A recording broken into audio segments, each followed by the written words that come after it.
Muy buenas tardes y bienvenidos una vez más a la playlist de El destino no se elige.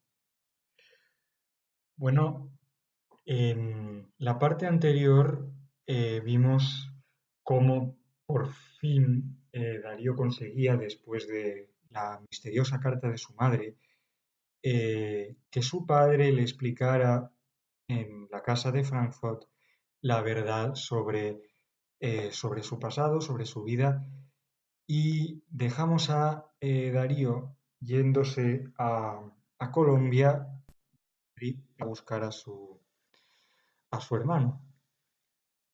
Entonces, hoy vamos a pasar a leer el capítulo 3, que sin embargo en esta playlist será el vídeo número 4, porque si os acordáis incluimos el prólogo como número 1. Y disculpadme si este capítulo se queda un poco más corto que los demás, pero es el límite de páginas que me puse. Vamos a empezar. Capítulo 3. Choque cultural. El avión sobrepasó una corriente cálida e inició el descenso justo cuando Darío se desperezaba después de haber dormido durante 4 horas, con la espalda apoyada en el nada confortable respaldo del avión de Iberia que hacía la ruta entre Madrid y Bogotá. Durante el vuelo, el joven había tenido tiempo de leer las cartas que le habían mandado su madre y su hermano a lo largo de todos esos años que habían pasado separados, ya que sabía que contenían detalles de una vida entera que él se había perdido y al menos idealmente quería recuperarla. En su mayoría se había centrado en la de su madre, porque su hermano usaba sus cartas para contarle su rutina diaria durante por lo menos el espacio correspondiente a 10 años desde que aprendió a escribir. Solo después sus cartas podían alardear de algo de profundidad, pero eso no significaba ni mucho menos que las hubiera desdeñado. Únicamente las había guardado para leerlas en otro momento, con más tranquilidad, quizás en la habitación del hotel de Bogotá que había reservado por teléfono poco antes de embarcar. Su madre le explicaba que desde que su padre les había abandonado ya no habían tenido que preocuparse por nada, ya que la asignación que les pasaba todos los meses les daba para vivir holgadamente y para mantener a sus abuelos y a sus tíos. Por desgracia, sus abuelos habían muerto hace 8 años y de sus tíos todos habían emigrado a Europa o a Estados Unidos para buscar una vida mejor. Ser pobre no es una desgracia, hijo, le decía su madre en una de sus cartas. Yo nací siéndolo y me moriré así, aunque haya tenido la suerte de conocer a un hombre que haya querido mantenernos a mí y a tu hermano aunque no vivamos juntos. Pero no es el dinero lo que mide la felicidad de una persona, sino la bondad que sea capaz de transmitir. Darío no había podido estar más de acuerdo,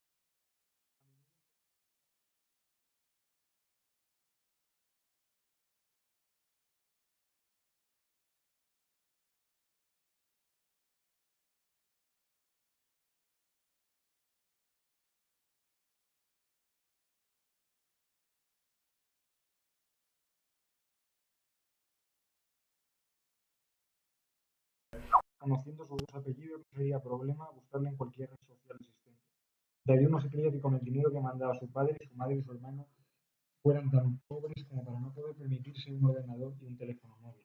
Y todos los jóvenes de su edad, solo sabía por experiencia, no podían vivir sin redes sociales. Por eso se había prometido buscar a Elías, ese hermano del que pensaba saberlo todo a través de sus sueños, en cuanto tuviera ocasión.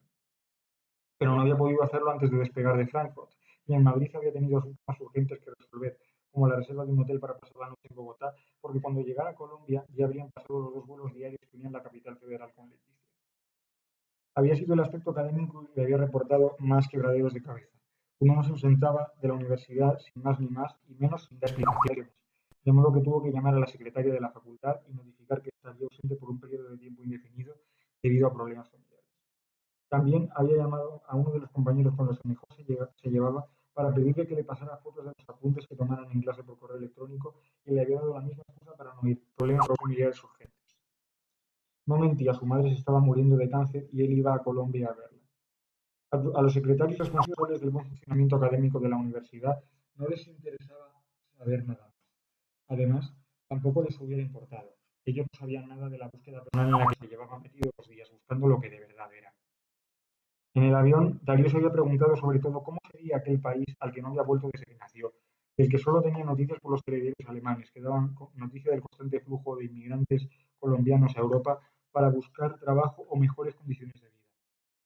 A menudo había viajado a América Latina con su padre, que sin embargo se había negado a tocar Colombia o Brasil en ninguno de esos viajes, pese a que habían vivido muchos años en Lima como embajadores de Alemania, y ambos consideraban que Lima era su verdadera casa. Al principio el joven no lo comprendía y aceptaba las someras excusas de Elías sin poner impedimento alguno, pero ahora todo tenía sentido.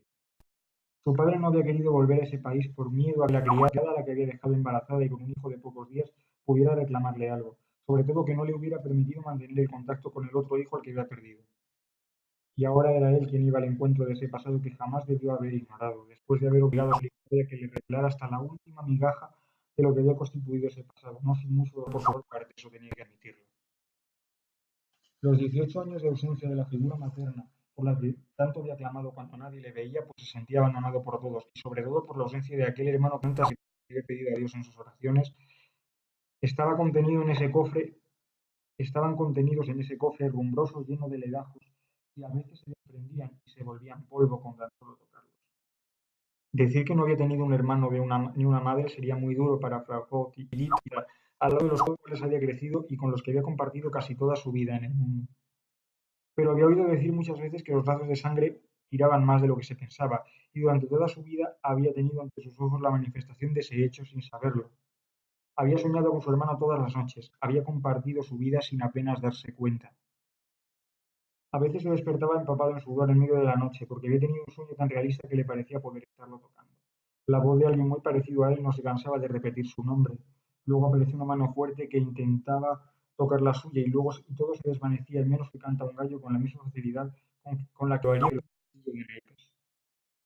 Durante toda su vida había creído que esos sueños eran pesadillas sin importancia, aunque le habían dado miedo, y ahora sabía que todo tenía sentido, que su hermano había empleado todos los medios posibles para llegar hasta él. Darío se sobresaltó de pronto. El tren de aterrizaje acababa de impactar contra la pista del aeropuerto El Dorado y se dirigía ruidosamente hacia el lugar en el que conectarían un finger a la puerta para que los pasajeros no tuvieran que preocuparse de pisar el ardiente asfalto y pudieran pasar directamente al interior del aeropuerto. El joven se acodó a la ventanilla para poder ver el paisaje de aquel país al que durante mucho tiempo le habían negado el placer de poder llamar su patria. Quería verlo todo, beberse literalmente todo lo que su tierra tuviera que ofrecerle, en ese primer contacto que le habían permitido. El aeropuerto estaba situado entre montañas, y en la distancia, si se miraba lo suficientemente lejos, se podían ver los altos edificios de la ciudad, envueltos en una nube de smog, la niebla tóxica que parecía envolver casi toda América Latina y todas las grandes ciudades de Asia. En otras circunstancias, Darío habría cogido el primer avión de vuelta a Europa solo por eso, porque detestaba el smog más que ninguna otra cosa en el mundo. Pero eso no le importaba, del mismo modo que si no se hubiera enterado de los lazos que le unían al país, eso hubiera sido la primera cosa que le habría hecho de cara.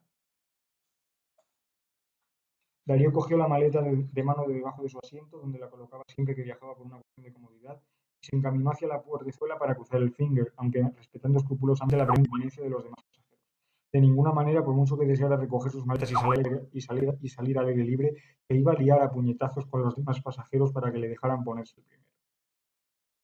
Ardía en deseos de encontrarse con una visión del país que no fuera la fría e impersonal que siempre le garantizaban los aeropuertos, espacios internacionales que, que no le daban la sensación de pertenecer enteramente a ningún sitio. Por fortuna, había traído poco equipaje, solo dos maletas pequeñas, así que sería cuestión de tiempo recogerlas si no las habían extraviado y lanzarse a continuación a la aventura en un país para el que a todos los efectos era un completo desconocido.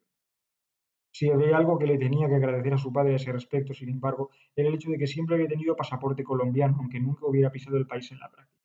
Eso le ahorraría muchos problemas con los aduaneros. Se tocó el bolsillo para comprobar que en efecto el pasaporte seguía allí. Tenía miedo de no habérselo llevado por las prisas, pero siempre lo tenía en un cajón de su casa en Leipzig si lo necesitaba, y aquella había resultado ser una de las ocasiones en las que sí lo había necesitado. Como había pensado en un primer momento, el aeropuerto de Bogotá era como todos los grandes aeropuertos internacionales, con dos pasillos por los que pasar, uno para los que eran colombianos de nacimiento y mantenían el pasaporte, como Darío, y otro para los visitantes internacionales que venían de vacaciones o trabajar. Estos últimos eran los que más prisa tenían, o eso parecía, para pasar el control de aduanas, porque estaban absortos en sus teléfonos móviles o contestando llamadas que tenían pinta de ser muy importantes. Darío sacó su pasaporte colombiano del bolsillo de su abrigo de piel, del que estaba pensando seriamente en despojarse porque ya se había dado cuenta de que en Colombia nunca hacía frío, y se lo entregó al oficial, que lo estudió cuidadosamente antes de estamparle un sello que confirmaba que había entrado en el país. Las maletas no se habían extraviado, pero fueron de las últimas en salir. Eso le dio a Darío más tiempo para observar el aeropuerto en su conjunto, con sus grandes pantallas que se parecían a los del aeropuerto de Nueva York, sus grandes corrientes de gente que salía y entraba por las puertas. Lo que más le impresionó fue el gran número de mujeres que se abrazaban a hombres que salían de la terminal con sus maletas, y sintió de repente un ramalazo de nostalgia por esa cosa, una de las muchas que no había experimentado al creer durante 18 años que no tenía madre, al ver que la única referencia materna de su vida era un ama de llaves que, pese a que le había querido con todo su corazón, nunca había podido suplantar el papel de una madre. Una de las pocas cosas que Elías había accedido a contarle antes de rendirse todo era que en los primeros días, cuando el ama se lo ponía al seno para darle de mamar, él la rechazaba. No le había dado importancia antes de saber que su madre estaba viva, pero ahora se daba cuenta de que la leche de madre no se podía reemplazar tan fácilmente. Se preguntó cómo había sido su vida si su madre hubiera sido una de esas mujeres y hubiera estado presente en todas las ocasiones en que él hubiera vuelto de viaje. Y cómo habrían sido esos viajes si los hubiera hecho con su hermano, una persona que intuía que le hubiera proporcionado una diversión infinitamente más grande que cuando viajaba con Tita. Sintió que las lágrimas le subían a los ojos y se las limpió para no dar sensación de debilidad, aunque nadie le estaba mirando en ese preciso momento. No era todavía el tiempo de llorar, y él quería guardarse las lágrimas para cuando por fin se encontrara con su madre y su hermano, que iba a ser cuando realmente las necesitara. Además, Faujotti le había enseñado que no servía de nada llorar si no se sentía en realidad, y las enseñanzas de su ama de llave y de su ama de cría, mal que le pesara, habían acabado calando hondo en la mente del joven, igual que otras ideas implícitas de la mentalidad alemana, como por ejemplo la superioridad germánica en el fútbol, la primacía de la cerveza alemana sobre sus primas de otros países, o el físico de las chicas alemanas en comparación al de las latinas o al de las asiáticas. Se sentía más alemán que colombiano, aunque ahora que veía a los colombianos actuar ante él, se daba cuenta de que tenía trazas del comportamiento típicamente latino, empezando por el tono de voz cuando hablaba español o cualquier otro idioma, excepto el alemán, que hablaba con el tono neutro de los sajones, y el inglés, que venía del mismo tono y que por tanto no admitía otras entonaciones. Su padre se había esforzado por enseñarle las variantes neutras de sus idiomas, pero él siempre tendía a tener ese acento suave y sensual, como lo habían calificado algunos de sus profesores, que se había llegado a las chicas de calle en más de una ocasión. Las maneras suaves y el pelo negro y rizoso también eran cosas propias de los colombianos, además de ser una de las cosas por las que sus amigos alemanes siempre le habían tomado el pelo, pues Alemania era uno de los países en los que había menos morenos y el mero hecho de ser uno de ellos te estigmatizaba de por vida. No se sentía cómodo con el color de su pelo cuando era pequeño y más con la marca en forma de media luna que había hecho que muchos de sus amigos le preguntaran si era musulmán, pero había acabado aceptándolos como rasgos distintivos de su personalidad. Ahora que sabía toda la verdad, no se teñiría el pelo ni se borraría la marca por nada del mundo. Al llegar a las puertas del aeropuerto, Darío dudó un momento acerca de si merecía la pena traspasarlas. A continuación se dio un golpe en la cabeza para disuadirse de dar la vuelta y cruzó la salida sin volver la vista atrás. Lo que se encontró nada más salir a la calle fue una bocanada de aire caliente y una humedad que se le pegó al cuerpo. Extrañamente, Darío no se volvió hacia atrás como hacía cuando rechazaba un cambio. Ese calor era muy benéfico, o al menos se lo parecía, y se amoldaba a su cuerpo como si fuera la temperatura perfecta que éste podía soportar. Era como si Colombia, en todas sus facetas, le reconociera, le diera la bienvenida y le dijera que no debía haberse marchado nunca. El calor era tan dulce como un beso y Darío deseó en ese momento que el clima fuera siempre así en todas las regiones a las que fuera.